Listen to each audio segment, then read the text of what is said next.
Сәлем достар, баршаңызға қайырлы таң.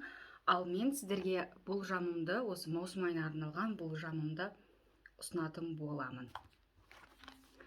Жалпы, қазіргі таңда кез келген жұмысыңыз алға баспай жүрсе, ол жай ғана уақытша. Себебі бізде планеталардың барлығы, көптеген планеталар желтоқсан айына дейін кер бағытта айналады. Сол себептен көп адамдардың жұмысы тоқтап қалады. Көп адамдардың алып жатқан емі ұзаққа созылып кетеді. Немесе бір жұмыстарын, кәсіптері тоқтап қалады. Немесе проверка, тексеріс өте көп болады деген сөз. Адамдарда депрессия өте көп болады. Сол себептен өздеріңізге ұнайтын бір курсты алып, соны зерттегендеріңіз жақсы. Зерттеп ары қарай ақшалы болуға да болады. Арыстан, енді сіздерге маусым айында шетел тақырыбы өзекті болады айдың басында. Шетелге шыққыңыз келеді, немесе шетелдің компаниясына жұмысқа орналасқыңыз келеді. Бір қызықты адамдармен кездесу болады. Жаңадан бір дүниені оқып алғыңыз келеді. Шетелдің адамдармен, мәдениетімен, тұрмыс тіршілігімен танысасыздар. Бұл кезде жарнама беруге, өзіңізді елге көрсетуге өте жақсы. Одан кейін құқықтық құжаттарды дайындауда көп уақыт кетеді. Мысал алатын болсақ, ол желтоқсан айына дейін созылуы мүмкін. Жалпы 2011 жылы көктемде қандай оқиға болса, соған ұқсас оқиғалар қайталанатын болады. Мысалы, кейбір адамдар 2011-де жұмыстарын ауыстырады. Кейбір адамдар 2011 жылы көктемде ем алуы мүмкін. Соны естеріңізге түсіріңіздер, бұл барлық белгіге арналады енді. 2011-дегі көктемдегі жағдай бұл барлық белгіге арналады. Сіздер шатастырып алмаңыздар. Мен арыстанды айтып жатырмын дәл қазір.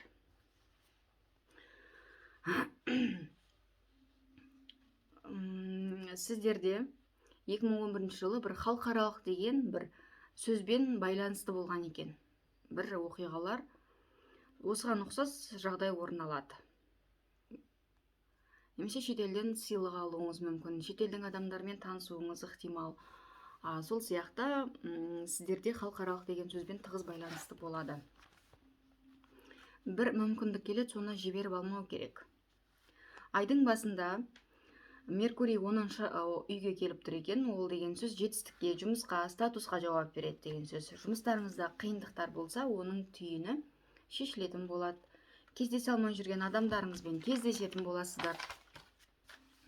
Жұмыста барлығы оңынан шешіледі. Командировкаға да баруыңыз ықтимал. Егер командировкаға, іс-сапарға баратын болсаңыз, ол декабрьге дейін созылады.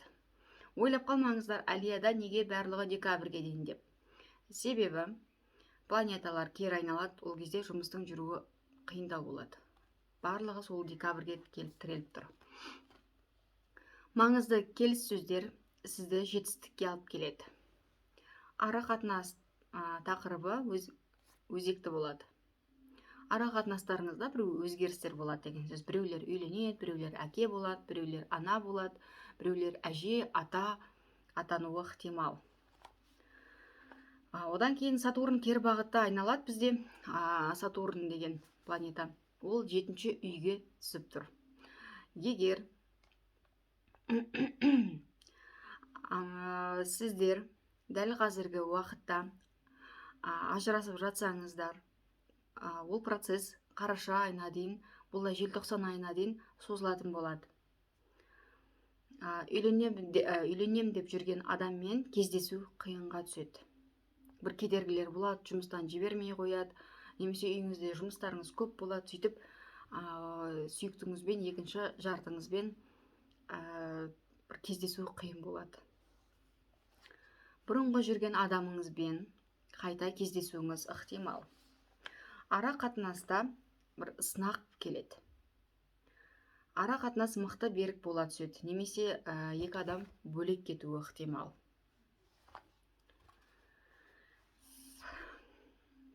Жалпы бұл сынақ бизнестегі серіктестікті де білдіреді. ол қараша айына дейін созылады. Егер жолдасыңызбен қатты ренжісіп қалған болсаңыздар, жолдасыңызды көндіру, жалпы татуласу қиын болады. Сол себептен желтоқсан айына дейін ешкіммен ұрыспаймыз, ешкімге артық сөз айтпаймыз. Бұл сынақ 15 мен 21 шілдеде туылған адамдарда қатты сезінетін болады. 13 маусым күні Венера Уранмен бірге келеді екен. Ол 10-шы домға келіп тұр. Аяқ астынан ақша келеді. Жұмысыңызда жақсы ұсыныстар болады. Сізге бір жақсы орынды ұсынатын болады. Мамандық ауыстырасыз, жұмыс ауыстырасыз, бастығыңыз ауысады. Немесе бір жұмыста коллегаларыңыз кетіп қалуы ықтимал, немесе жаңадан бір коллегаларыңыз әріптес жұмысқа алуы мүмкін. Немесе өзіңіздің бизнесіңізді ашасыз. Аяқ асты көшіп кетесіз, немесе әке, ана атануыңызды естисіздер. Бала көтерулеріңіз ықтимал. Енді бұл ер адам болса, әйелі бала көтеруі ықтимал деген сөз. Бұл барлық белгіге арналады. Өте жақсы мүмкіндіктерді жіберіп алмаңыздар. 14 маусым күні сіздерде Меркурий 11 домға келіп тұр екен. Жаңа дос табасыздар, жаңа идея келеді. Конференция, семинарларға барасыздар. Достарыңыз сізді бір адамдармен таныстыратын болады. Басыңыз бос болса, романтикалық кездесу болады. Өміріңізде бала пайда болады. Немесе баланың туылған күніне барасыз. Баланың балабақшасын, мектебін ауыстыру жөнінде ойланасыз. Сіздерде жаңа хобби пайда болады. 22 маусым күні күннің белгісі 12 үйге келіп тұр екен. Жұмыстан бәрінен шаршап қашып кеткіңіз келеді. Демалуға барасыз. Шетелге саяхатқа шығасыздар. Шетелге көшуді жоспарлайсыздар. Кейбір жұмыстарыңызды аяқтауға тура келеді. 12 дом айналаны тазалау деген мағынаны білдіреді. Мысалы, кимейтін киімдеріңізді тастауларыңыз ықтимал. Айдың соңында онлайн жұмыс жасауға жақсы кезең. Өз сайтыңызды ашсаңыз болады. Кез келген күткен жұмысыңыз орындалады. Күткен ақшаңыз түсетін болады.